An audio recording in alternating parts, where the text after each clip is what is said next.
5, 4, 3, 2, 1, 0.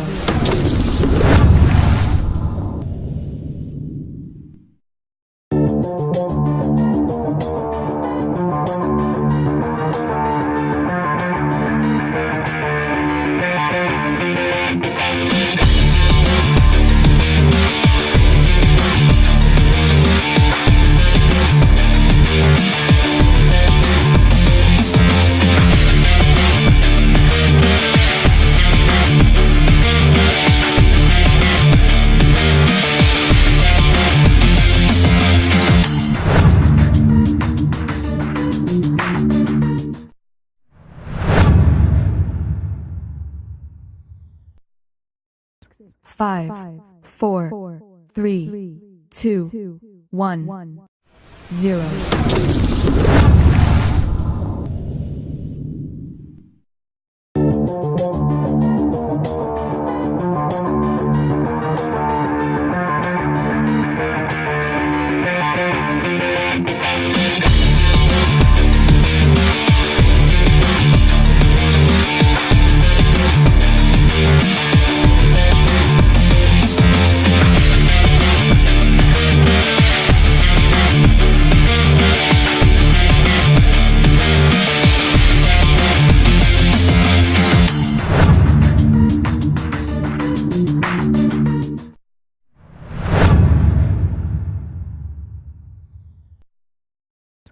Five.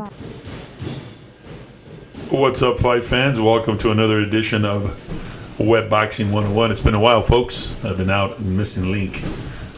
We've been out, not been in the show. We've been out training and we're working nights. So I'm back here on the special edition on this Friday night, bringing you boxing talk.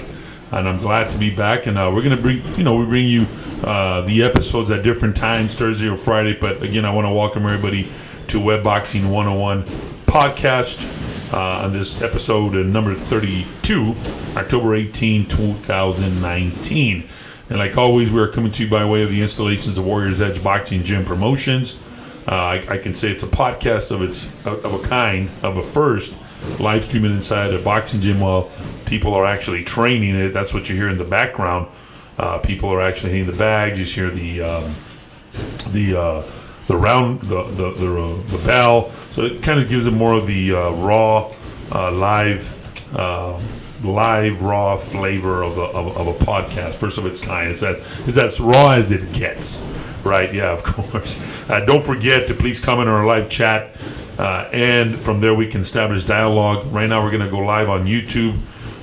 Just call them, put Warriors Web Boxing 101 podcast. Just type in your questions, or drop us a hello if you like. We're not going to do Facebook Live today. We have no guests tonight. But as we get ready for the elections, big fights coming up, we have a stacked guest list coming up with the LBC. We have people from the LBC. We have professional boxers, amateur kids, as well as they get ready for tournaments. So we have a pretty good stacked fall lineup. So as we get ready for the fall lineup, there'll be additions with me just to talk boxing, just to keep my fans intact. And I want to thank all my fans for being loyal to this podcast, first of its kind. Yeah, you know what? We've had a pretty good following, and I know every time we go live, we get a pretty good following, and we get bigger, and we couldn't have done it without you. So that is pretty cool. So again, we want to thank everybody for being on the podcast.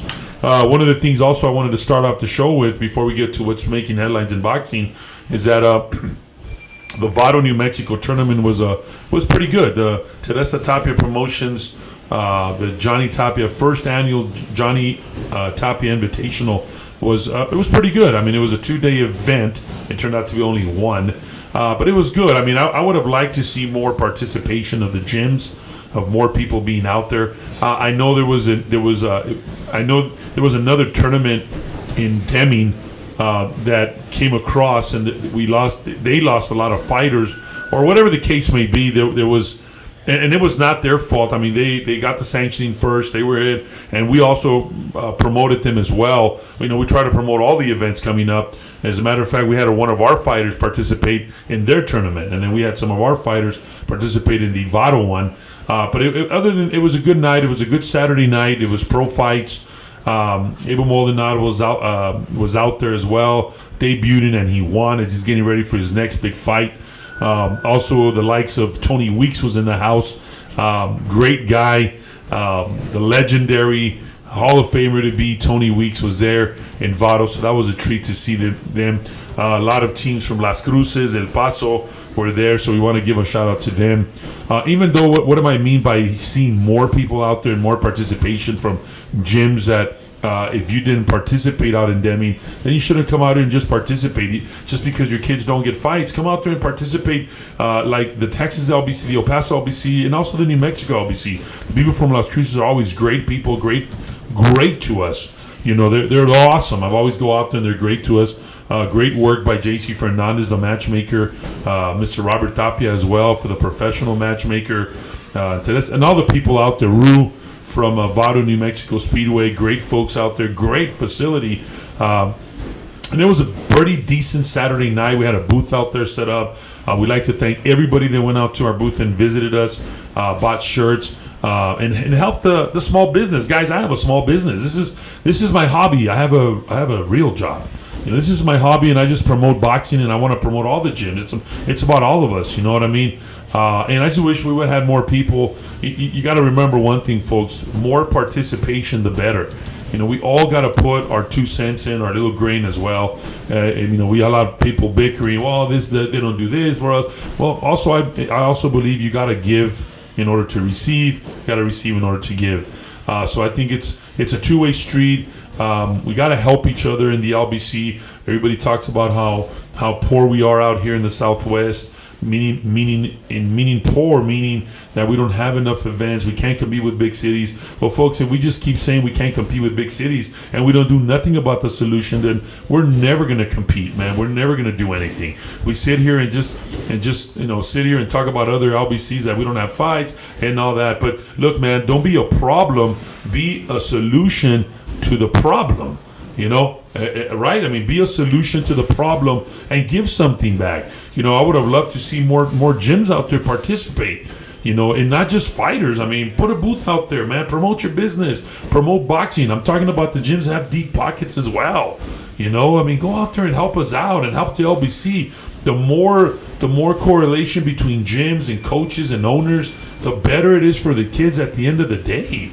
Go out there, guys, and be part of this wonderful USA boxing. Be part of this wonderful sport that you and I love. Be part of it. Be involved in it. You know what I mean? The voting is coming up. Be involved in voting. Just don't bitch. Be involved in voting. Don't say, well, these guys, well, why don't you run for it? Why don't you run for the LBC? You know what I mean? I'm pretty sure they respect, hey, man, it's all for the taking. Come out and get my job, and let's see if you can do it better. Because at the end of the day, we all benefit from it. Not just the kids benefit from it. Everybody benefits from it. So, look, man, that's what I wish we would have seen more gyms participate out in the event. Because it's not just about me, myself, and I. It's a team effort. Sunday, the show got canceled. That was pretty bad. We get there early, and they just didn't have enough fighters. We want to give a shout out also to New Mexico LBC. They were all there. They did a good job, man. I mean, again, like I said, it's volunteer work. I know it takes two to tango, but Sunday the show got canceled because not enough fighters. Whatever happened, whoever dropped the ball, if you want to say, whatever the case may be, we just didn't have enough fighters. I mean, I think there was only like 7 fighters signed up for the Sunday, even though there was already a pre-match list of at least 16 fights. The fighters didn't show up. They did not call them. I mean, I had a fighter, one of my girl fighters, that their fighter just never showed up. They just didn't show up. I mean, yeah, that's disrespectful for the kids, and the kids train so hard. But again, they canceled the show. I was pretty shocked, because it's pretty sad that the shows get canceled in a beautiful venue like that in Vado. And then, you got new parents in the sport. that for the first time they're taking their kids out there, and then they see this crap. What do you think they're going to say? Oh, forget it, man. And I give it. Parents, if you're new to this sport, it is a hard sport to put your kids into it because of this shit that happens. They make the weight. They're out there. The parents go out there to support their kid. Hey, come back. Make weight. Don't make weight. Don't eat breakfast. Eat breakfast. Come back. The other fighter doesn't show up. What do you tell the parent? Sorry, the fighter didn't show up. I mean, it's pretty tough, and it's happened to me all the time. And I'm pretty sure it's happened to the coaches as well, right? Or other teams that you say, well, man, what? Why does this happen? Who knows, guys? It's just. It's just a sad reality. Sad reality that this happens in our sport, But it was a beautiful venue. We were looking forward for a beautiful Sunday. They had food trucks out there. They had a car show, and all that went to hell because, again, we had lack of participation. And whatever the case may be, whoever dropped the ball, I mean, we can sit here and point the fingers, but you know what, guys? We got to move forward. I'm talking about even our LBC here. We need to put people in place that are going to do whatever they got to do. And if nobody runs against our president that we have right now, and we keep them here because we have a voice, well, then let's support them. Quit bitching about it and support these people. And if you're going to bitch, then why don't you step up and be a president? Why don't you step up and be a vice president? Why don't you step up and be a treasurer? If that's all we're going to do, guys, you know what I mean? It's easier to say this and point fingers at people. Why don't you roll up your sleeves and help out? That's all I'm saying. And this is going to be a chance to all the gyms out there too. I want to see more participation for everybody in boxing. Everybody in boxing. And it was so cool in that in this Vado tournament, the WBC was there. A shout out to Mr. Ray Mancera. He was out there. They had a beautiful medallions. For the kids, it was awesome, guys. The pins, the WBC was representing. So a shout out to the people that were involved and the kids that got involved, and again that did not make the show. Hey, man, and also a big shout out to the successful show also of Sal out there in Deming at the Deming show that he had in Deming, New Mexico. Great success for he also had a hard time filling the card. But again, we try to support them. We had a kid from our gym go out there. So, hey, Sal, kudos to you as well for continuing to do shows. Speaking of shows, Las Cruces Pal Boxing is going to be doing the Fall Slugfest 2019 Saturday, November the 9th at the Sammy Burke Youth Boxing Gym. That's going to be at 700 North Solano Drive in Las Cruces, New Mexico.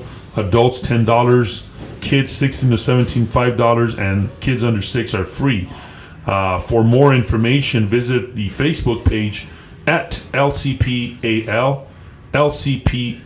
And on my next podcast, we'll have the fight poster up there. I didn't have it up today. Or we'll probably have somebody out here from this show on the show. From this event on the show, so we can promote it. Also, what's brewing also here for El Paso, hopefully this is not the last show of the year, Jesus, is going to be November the 16th, hosted by the El Paso County Sheriff's Office, supporting local boxing youth, hosted by the El Paso County Sheriff's Office Region 8 Training Academy. And this is going to be the El Paso LBC throwing that show. Right now it's in the works, but it's brewing. It's going to be November the 16th. Nothing's in stone yet, guys, but that's what's coming up. Okay, so support people, guys, and support the LBC. And we're going to talk about the positions of LBC, how to vote, et cetera, et cetera. Okay, folks? So as we move along, go ahead and chat, live chat on the Facebook page and put a comment there, guys, right? It's live right now on Facebook. It's live right now on Facebook, so go ahead and put whatever question you might want to talk about or discuss. So let's see what's making headlines in the news right now. What's making headlines in professional boxing, which is we have a big show coming up, man, right? We have the Canelo versus Sergey Kovalev fight, right? On DAZN. That's right. It's going to be on DAZN, so I'm excited to that because you can watch the whole undercard, all the card. It's going to be awesome. And Kovalev had said, and he's quoted as saying, I should beat Canelo. A lot of people think he's going to beat Canelo. A lot of people think Canelo's going to beat him. And why I like this fight, guys, overall is because it shows to prove. And I'm not a big... I like Canelo, okay, folks, but I mean, I'm not gonna say I'm a huge Canelo fan. I like him as a boxer, like anybody. I just what I like about this fight is because Canelo is showing that he's not ducking nobody. At least this is what I think. You know, Kovalev is a dangerous fighter. He's a scary fighter, man. You know, so he's out there, man. He's moving weight. He wants to move up in weight, 2 weight classes. So I my respects to Canelo Alvarez and moving up and taking this shot, right?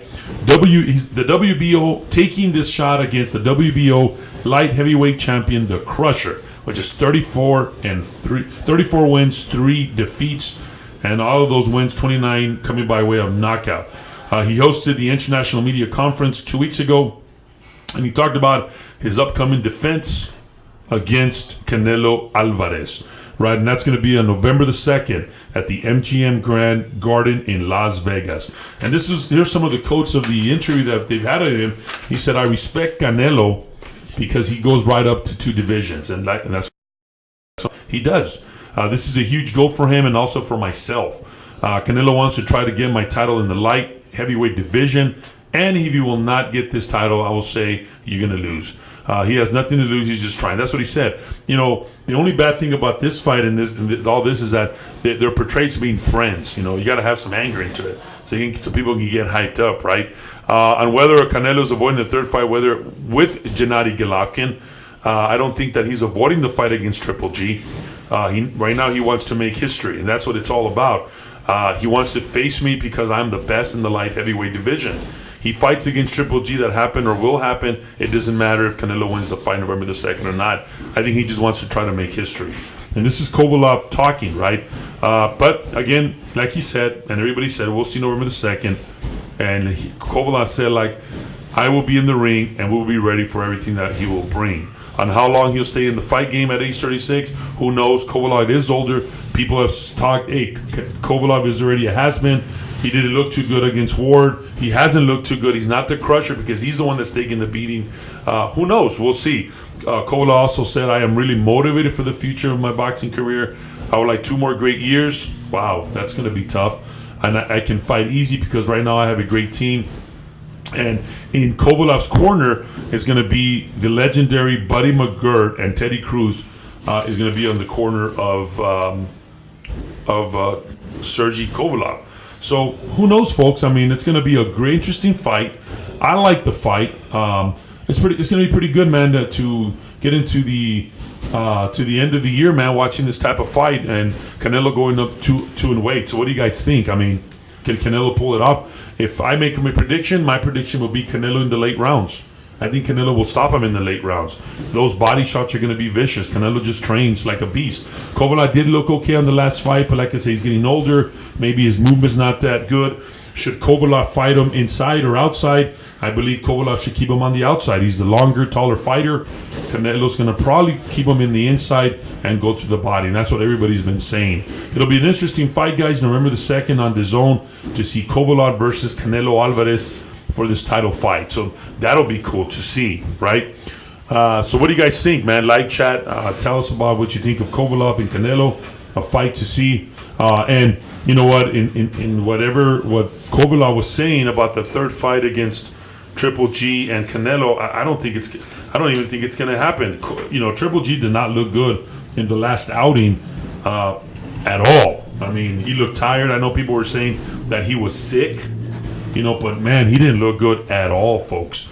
At all. Triple G did not look good at all in the last fight. We'll talk about Triple G as Golovkin edges Derevyanchenko in a big drama show, and it was a big drama show. Former middleweight champion Gennady Golovkin, which is now 40-1, scored a very close 12th round unanimous decision over Sergey. And who's Sergey, right? You know, Derevyanchenko. Sergey actually had called out Canelo at one time. Triple G reclaimed the vacant IBF middleweight title on Saturday at the Madison Square 2 weeks ago at New York City.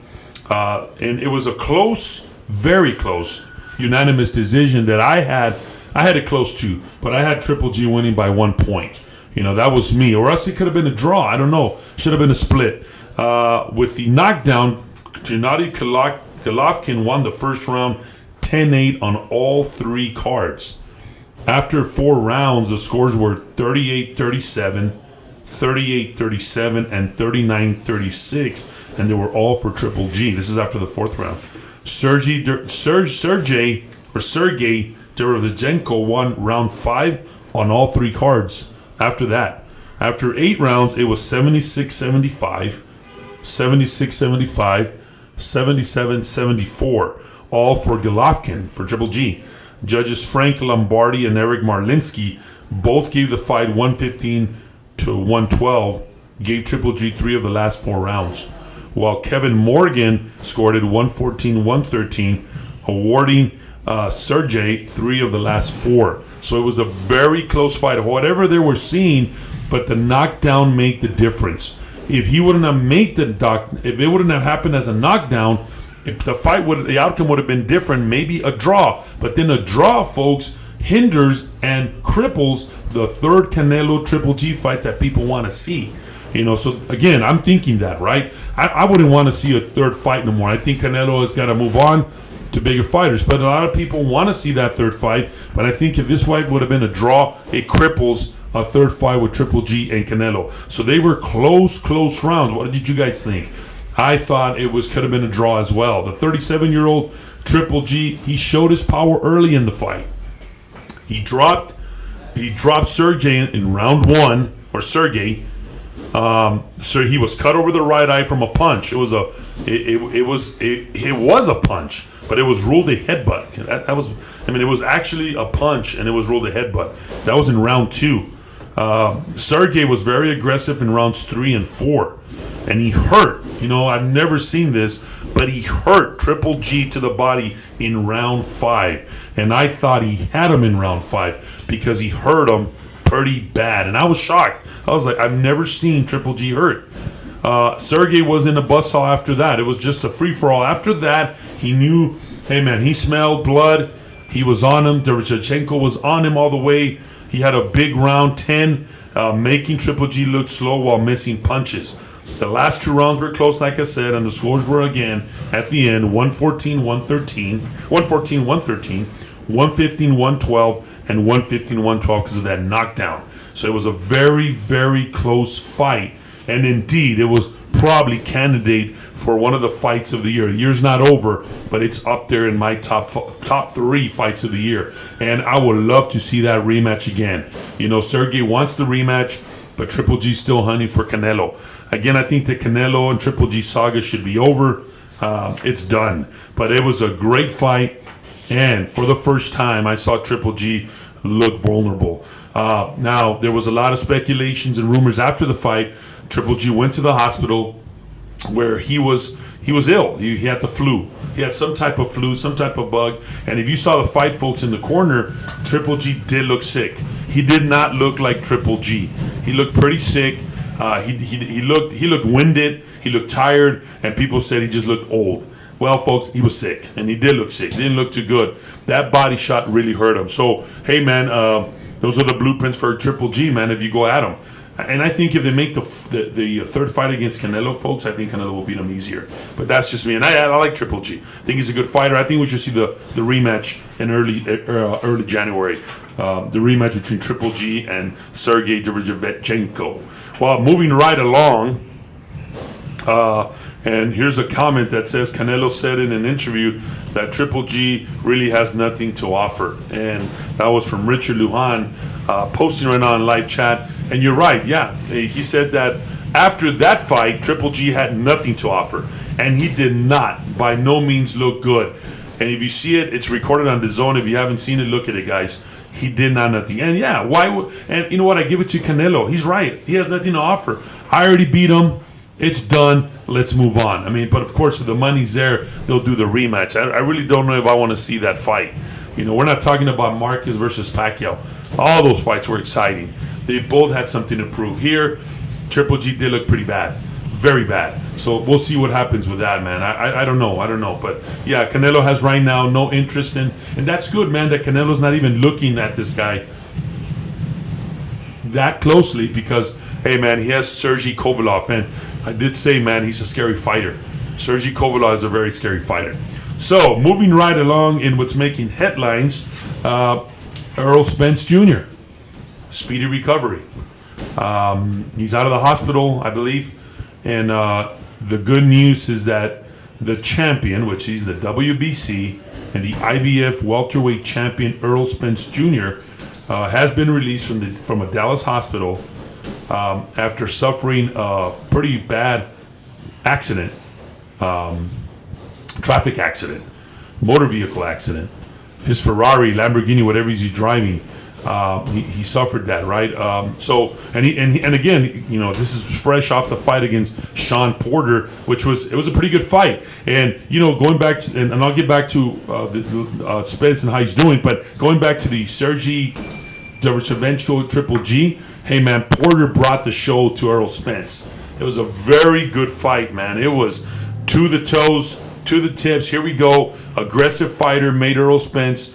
And what I like about Errol Spence, he kept his cool. So this was coming out of his fresh victory. The bad news is that Dallas police has charged Spence with a DWI, driving while intoxicated. Pretty bad, man. I mean, and it is bad. I mean, nobody's perfect. I mean, but these guys are role models for kids, man. You know, man. And Errol Spence is a very nice guy, man. But again, it doesn't justify. I'm pretty sure it's a mistake, and hopefully he doesn't have a problem, and he can move right along and learn from it. It's a Class B misdemeanor. You know, Spence was involved in a fiery one-car crash in his Ferrari downtown Dallas 2 weeks ago. It was a spectacular crash. It was caught on video, and Spence, who wasn't wearing a seatbelt, somehow came out of it with no life-threatening injuries or broken bones. I believe he only had like a jaw injury or a mouth injury. Miraculously, he's alive. We did send our prayers and thoughts to him and his family, and I'm glad he's out. Who knows how long the recovery is going to be. With no broken bones, he's still pretty much shaken up. And I'm happy, and Champ, I'm happy that you're okay. We wish you the best and success, and hopefully it was just an isolated one-time incident. But he has been charged with WI, and you know, when things like that happen, folks, champs like him will come out and, you know, will advocate for mothers against drunk driving, and be a strong supporter for not to drink and drive. And hopefully he has learned his lesson. You know, he's human. So that was making headlines last week. So that was pretty tough on him, man. And I'm glad he's doing better, man. So hey, kudos for Errol Spence. We wish you the best, champ. Making another headline, we have a fight coming up, and I've posted it, or my guy from Facebook posts it. December the 14th, Terrence Crawford versus the Mean Machine. And these names, man, Kavaliauskas, right? The WBO welterweight champion Terrence Crawford will defend his world title against an undefeated mandatory challenger. Here's his first name. Let's just call him the Mean Machine. On December 14th at Madison Square Garden as part of the ESPN televised triple header. Right.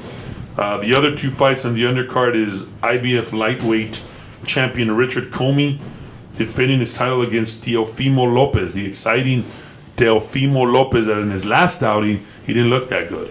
And the featherweight Michael McConlin against unbeaten Vladimir Nikitin in a rematch of their highly controversial 2016 quarterfinal bout. So that's coming up, right?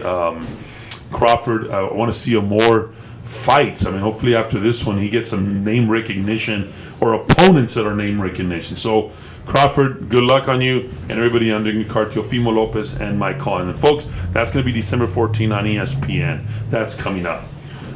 So, also in making headlines, it's some sad news in the boxing world. Patrick Day on last week's card on the Zone, on the Usyk Witherspoon undercard, first fight of the night, or the second fight, Patrick Day, junior middleweight Patrick Day, suffered a 10th round knockout loss on last Saturday, and unfortunately he died from brain injuries last Wednesday at a Memorial Hospital in Chicago. He was only 27. So my respects to him. Total of 10 for this week's fight for him, and a moment of silence for Patrick Day. Rest in peace, brother. We're going to give a moment of silence for Patrick Day.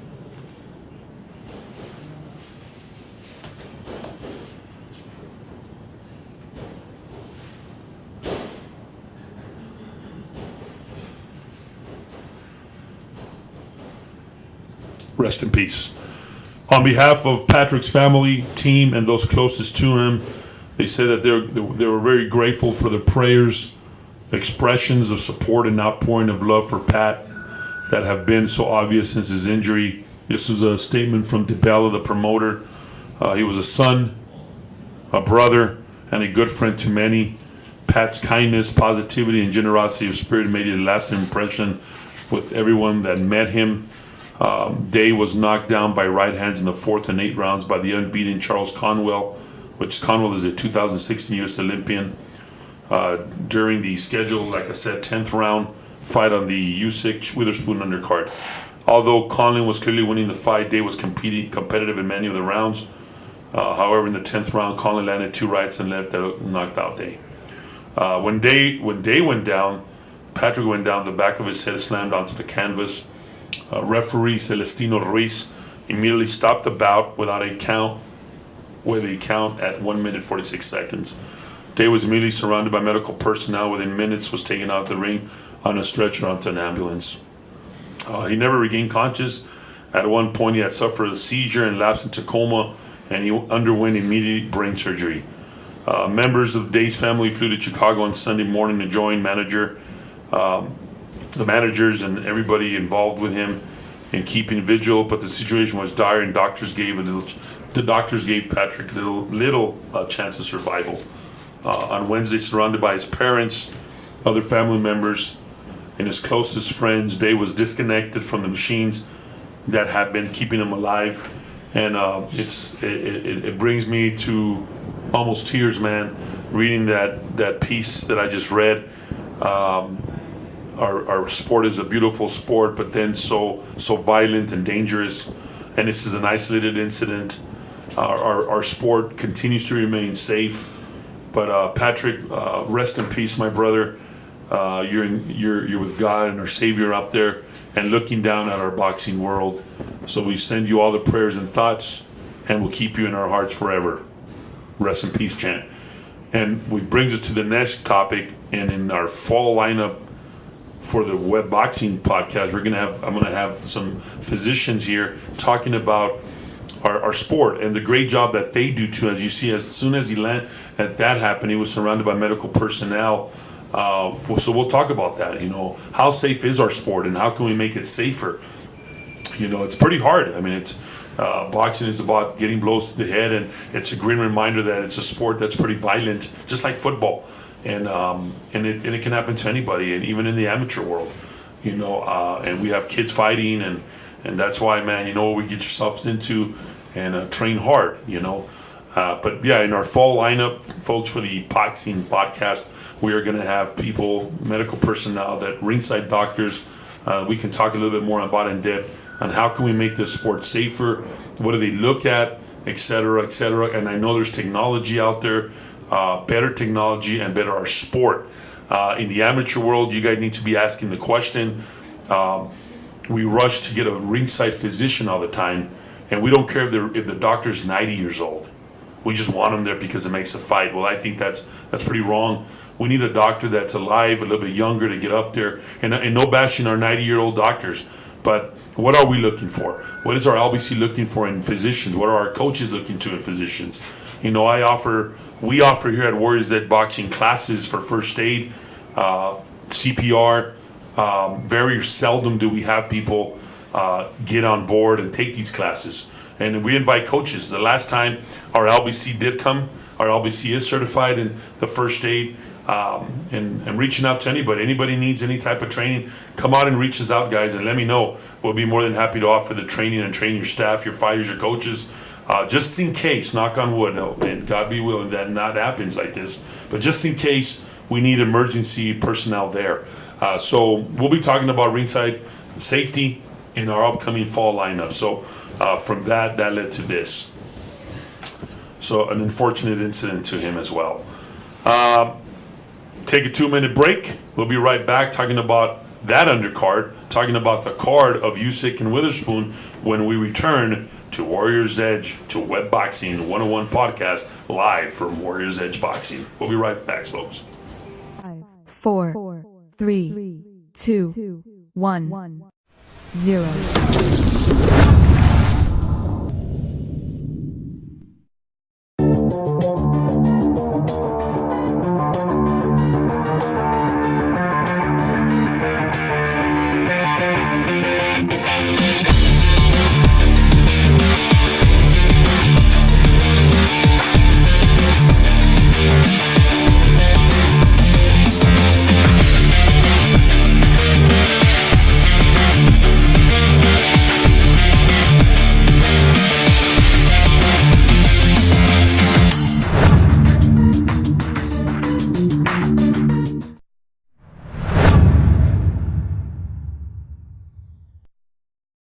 5, 4, 3, 2.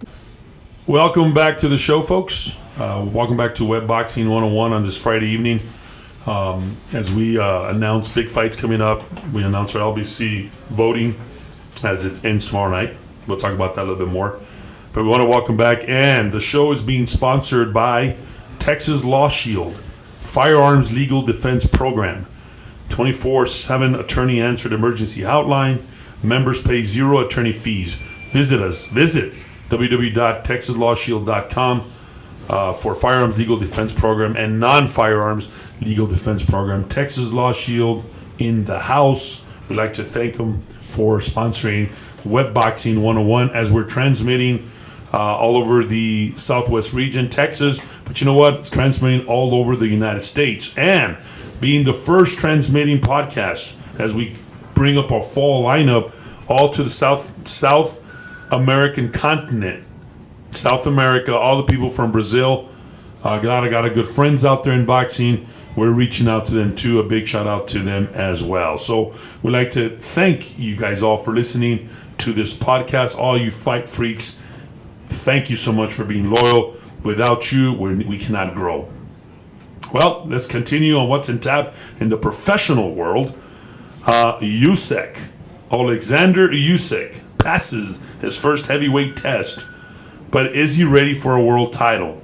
Usyk went up and he wants the likes of Andy Ruiz, Anthony Joshua in the heavyweight division. If you ask me, I don't think he's ready yet. He doesn't have power. I think he should stay at light heavyweight, but he wants to go where the money's at, right? Former undisputed cruiserweight world champion, and he was the 2018 Fighter of the Year, made his heavyweight debut against a late replacement in Chaz Witherspoon last Saturday. He won a TKO as Witherspoon quit on the stool after the 7th round. Usyk already in a mandatory position to fight for a world title, weighed in at 215 pounds. And while on the smallish side of the heavyweight, has the skills, amateur background, and fighting spirit to compete in the division. Very charismatic, but I don't know if he's ready for the heavyweight world. He didn't look too powerful, folks. You know, so what did this fight do for Usyk? Well, he was able to go 7 rounds with this much bigger man. Granted that Witherspoon's skills and speed were no match for him, but he was almost 35 pounds heavier than, and did land a few shots. All right, you have to walk before you can run, and this was a good fight for Usyk to break into the heavyweight division. With even if it wasn't ideal, with Witherspoon took the fight on a few days' notice, but he's still a heavyweight, right? Tyrone Spong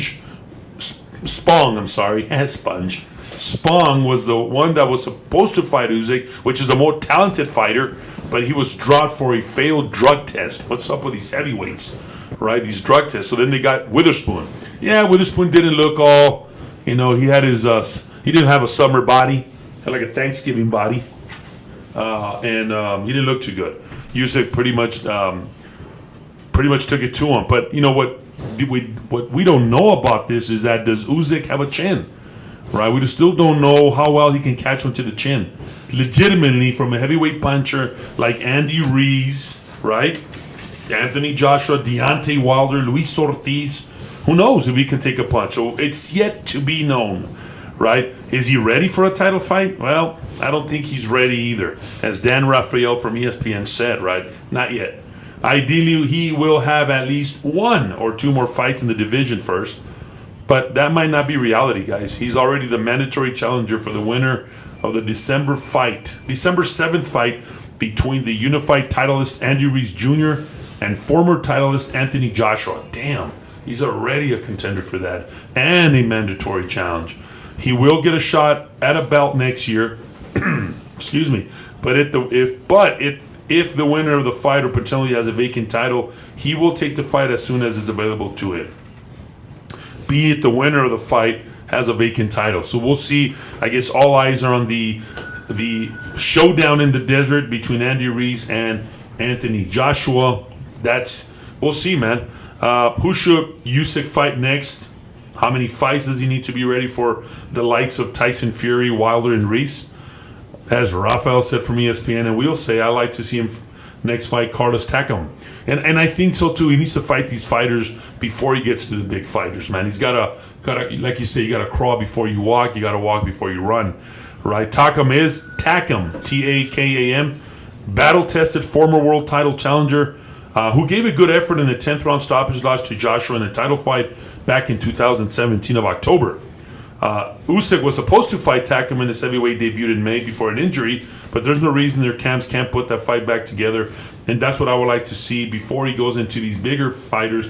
Let's fight Takam, get that going out of the way. Let's make him a believer. Let's make us a believer out of him. It won't take many heavyweight fights for Usyk to get his shout out because already he's a mandatory challenger. So let's just get Takam out of the way.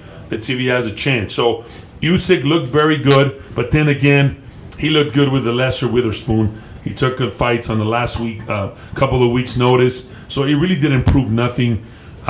He didn't look like he had the power as a heavyweight. So we'll see if Usyk is ready for a title fight. I mean, even though he's already a mandatory challenger for the Reese-Joshua fight. So it's yet to be determined if he is ready for the likes of those heavyweights fighter contenders. So we'll see, man. Right? So, and we'll leave Usyk as that. And again, if you missed any of those big fights, guys, go to DAZN and they have the fight there. It was a pretty good fight, but like I said, it was not as it didn't convince me that he's ready for these big heavyweights. Right? Speaking of big heavyweights, who is the world's best fighter right now, regardless of weight class? We're gonna check out ESPN's latest top 10, and these are the panel guys for the likes of like Nigel Collins, Joe Tessitore, Dan Rafael, Teddy Atlas, Timothy Bradley has composed a Big Ten for the best 10 pound for pound fighters in all weight classes. This is the list. We're giving it to you folks here on Wet Boxing 101. Number one, Vasily Lomachenko is at number one, as one of the best of the best, and he's a lightweight. He's a unified champion. The last fight, he won a unanimous decision over Luke Campbell. That was August 31st, and he became the lightweight unified champion. Next opponent to be announced. There's a lot of fighters that they want, a lot of fights for him out there, but again, it's yet to be determined. He has the number one for the top 10. Number two, Terence Crawford. Record of 35-0, 26 knockdowns. He is the welterweight champion. The last fight, he KO'd Amir Khan. That was April 20th. In the 6th round. The next fight, like I said, will be for Terence Crawford. Maybe he is a mandatory challenger. They call him the Mean Machine. Who knows? We'll see. That Kavaliauskas, I guess. So they call him the Mean Machine. That's going to be December 14. I can argue that top two. I think it should be Canelo Alvarez at number two. But again, we can argue that. But I don't agree with Terence Crawford being number two. Number three is the Cinnamon Boy, Canelo Alvarez, 52-1, and he's the middleweight champion. Last fight, of course, we all saw May the 4th, Cinco de Mayo weekend. Daniel Jacobs, he fought. That was his last fight. And the next fight we've been talking about, November 2nd, again, Sergey Kovalev, the Crusher. Top four, Naoya Inu, record of 18-0, and this is the guy that's the 18-0 bantamweight titleist. And he KO in the second round Emmanuel Rodriguez, May 18, vicious knockdown. And he's yet to be exposed as much, but the next fight, he's going to get exposed November the 7th against Nonito Donaire. And that should be a good fight, a good step up for Naoya. Nonito Donaire is I don't want to say he's a has-been. He was a really exciting fighter, but again, age has creeped up on Nonito. 5 is Earl Spence Jr., which I believe he should have been 4. Earl Spence Jr., 25-0, as we saw September 28, win a split decision over a close fight over Sean Porter. He is the unified titleist in the welterweight division. The next fight is yet to be determined. I don't think we'll see Spence fight this year no more. We'll probably catch him next early spring. I don't know. And then rounding top 6 is Usyk. Alexander Usyk, 16-0. We just talked about him moving up to heavyweight division as he fought his first heavyweight fight against Chaz Witherspoon, as he easily defeated him in the 7th round. And this was 2 weeks ago. Number 7, Gennady Golovkin, Triple G, record of 39-1. division. He's a titleist in the middleweight division. He won a unanimous decision. Again, we talked about it over Sergey Derevyanchenko October 5th, a couple of weeks ago, and he didn't look too good. And the next fight is yet to be determined. Maybe a rematch. Who knows? Number 8, Juan Francisco Estrada. As you saw him August 24th, he defeated Dwayne Beeman with a TKO in the 9th round. He's 39-3, and he's the junior bantamweight champion. Very exciting fighter, and he deserves to be on the 8th. I think he's great. The next fight will be Khalid Yafia, date pending still, but he is a very exciting fighter. 39-3, Juan Francisco Estrada. Number 9, Manny Pacquiao, 62-7, 39 knockouts. He is the titleist in the welterweight division. Winning a great fight, split decision in Keith Thurman, July the 20th. And the next fight for Manny Pacquiao still to be determined. Hey, we were talking Manny Pacquiao, Errol Spence. Who knows? We'll see, right? And rounding off the top 10 card is Mikey Garcia. Yes. 39-1. I don't know if you'll see him this year because he has no next fight announced this year. He's in the welterweight division. Mikey Garcia runs off the top 10. So it'll be interesting to see. That is the best pound-for-pound fighters right now, as ESPN and the columnists, the experts say it. Here at Web Boxing, we agree with some, not all of them. What do you guys think? And remember, folks, even if you don't go live chat right now we're on live chat, but the podcast is recorded, right? And you can chat. You can come back on board with us and comment on the YouTube channel that we have. So that was our top 10. And let's talk about this weekend before we get into the other stuff in the amateur world.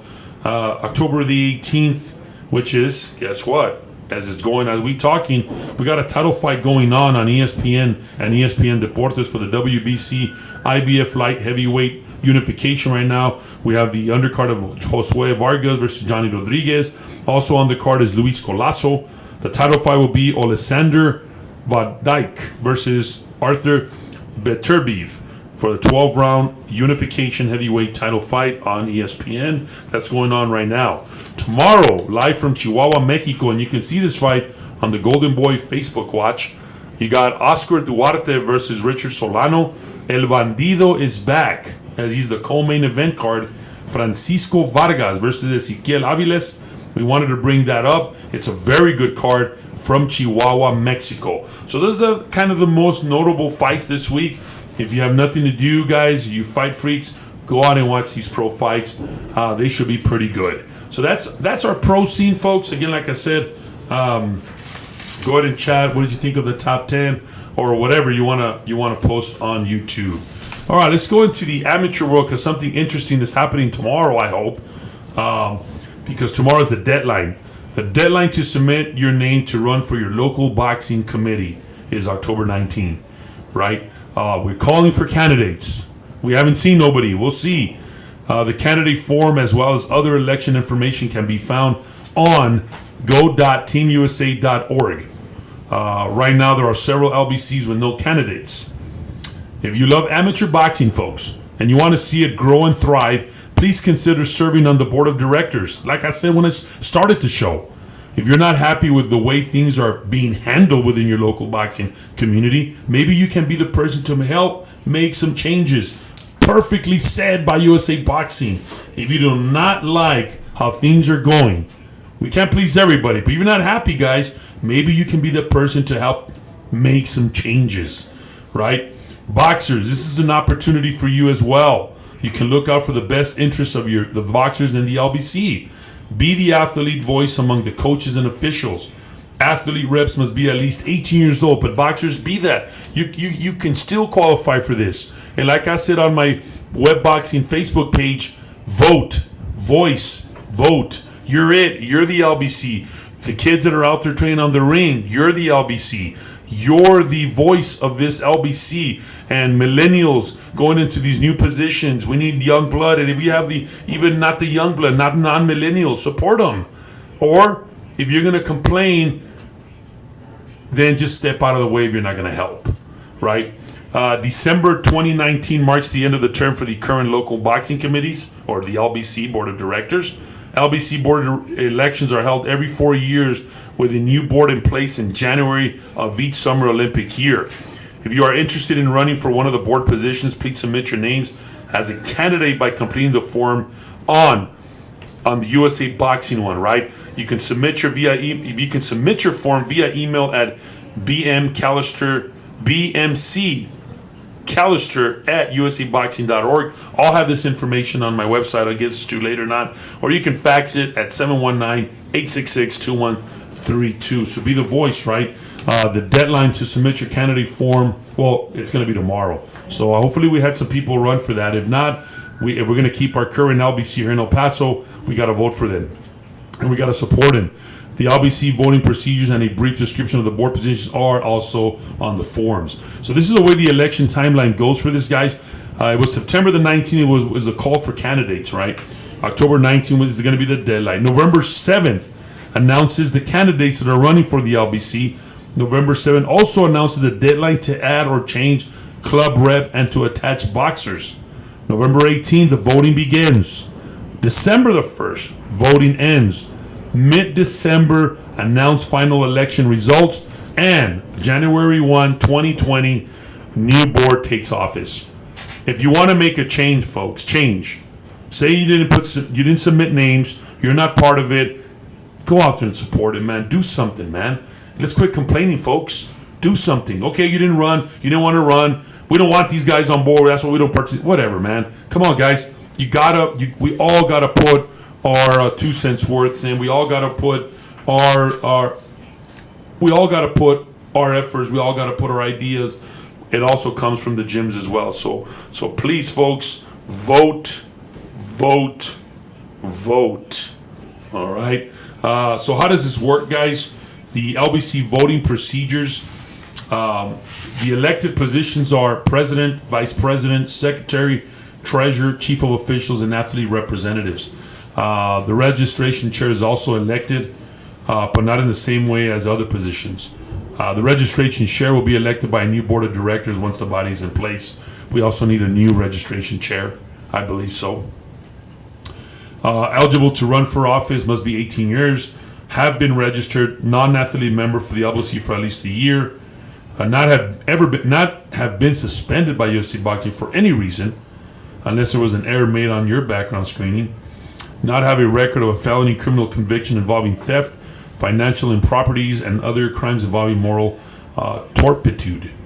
To be qualified to run for chief officials, again, 18 years old. And I think our chief of officials does a great job. I don't know if he's going to stay, but I hope he does. I think he does a good job at Andres Lamanasgiano. He does a good job here in El Paso.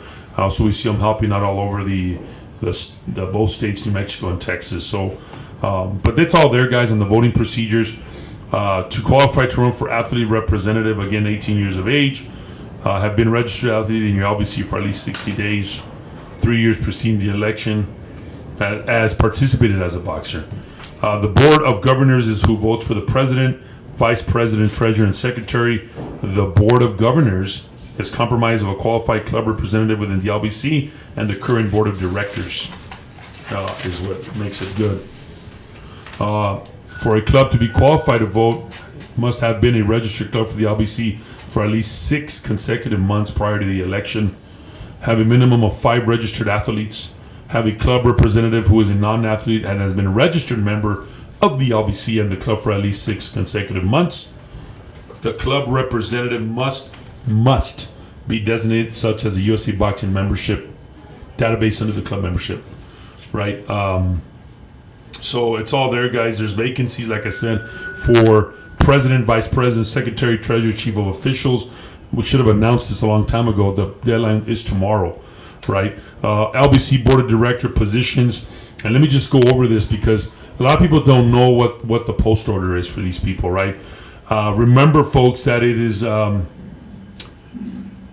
directors are held to a high standard and are expected to show leadership, strength of character, good judgment, fairness, and uphold the rules of USA Boxing. right? The president is responsible for the LBC running as efficiently and effectively as it can, following the rules of USA Boxing. It can be a very time-consuming position because not only do you have to oversee all aspects of the LBC, but also be available via phone and email to answer members' questions and to solve problems and disputes that might arise. The president serves as the chairman of the board of directors. The president calls meetings, right? He or she appoints committee chairpersons. The president, in conjunction with other board members, will oversee the election of the registered chair. The president works closely with the registration chair as well and is responsible to see the certification opportunities for officials and coaches.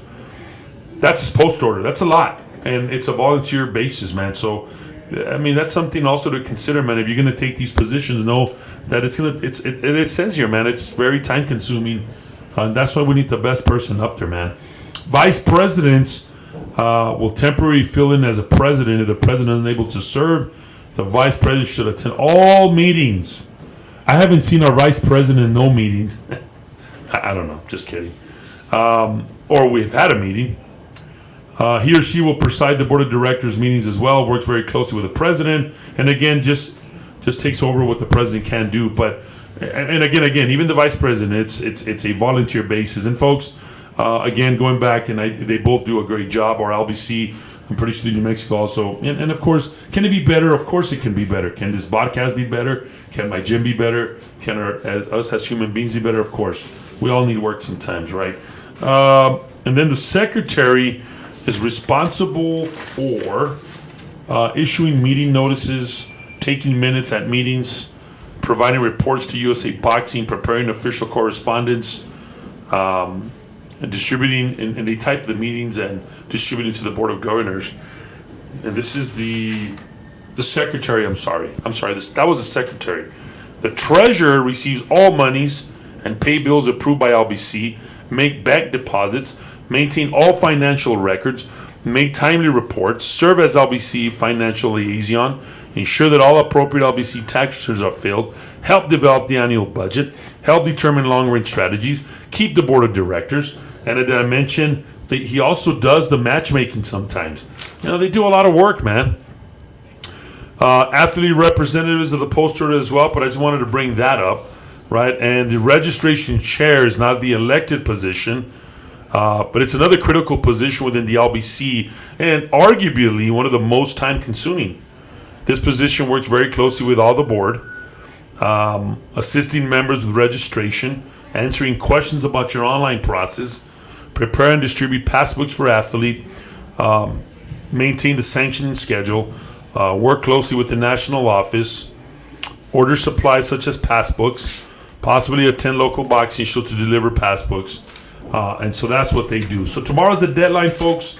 I just wanted to read some of the post orders for our LBC. Hopefully we have a change, and if we don't have a change, hopefully we keep our same members that I think they're doing a pretty good job, despite of all the circumstances and red tape that they face all the time. I think they do a good job. I mean, shout out to the LBC here in El Paso.